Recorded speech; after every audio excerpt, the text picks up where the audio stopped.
So in this RBC Direct Investing tutorial video, I'll be showing you guys how to buy Bitcoin here on RBC Direct Investing. So once you open up the app, I want you to go to the bottom, press on the yellow circle in the middle, and then press on place order.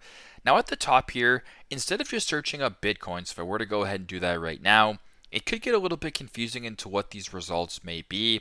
So instead of what I want you guys to do is search up a variety of different Bitcoin ETFs, because you can't actually purchase Bitcoin itself through RBC Direct Investing, but what you can do is invest into ETFs that track Bitcoin. So for example, a couple examples you guys can use. So you can go ahead and do FBTC, type in ticker symbol FBTC.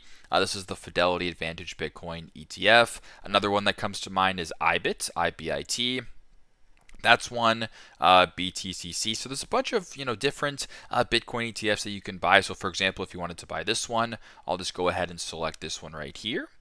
Once it comes up, I want you to go ahead and select the account that you want to buy Bitcoin in. So if you wanted to do this into your TFSA, FHSA, or whatever, this is where you'd select it. Once it has been selected, you can go to the action part right here, go ahead and then select buy. Once that is done, there's market type right here. You can go ahead and select the market that you're looking for. So there's market, limit, stop limit, etc. Then at the bottom, there's quantity and there's estimated value in CAD. So if all looks good to you, you can go ahead and type in the quantity and it'll go ahead and show you the estimated value right here. Then at the bottom, it's going to go ahead and show you guys the price as well as the commissions paid. And if all looks good, you want to proceed, go to the bottom, press continue to proceed this way with the transaction. So that is how to buy Bitcoin on RBC Direct Investing. Thanks again for watching, and I hope this video helps.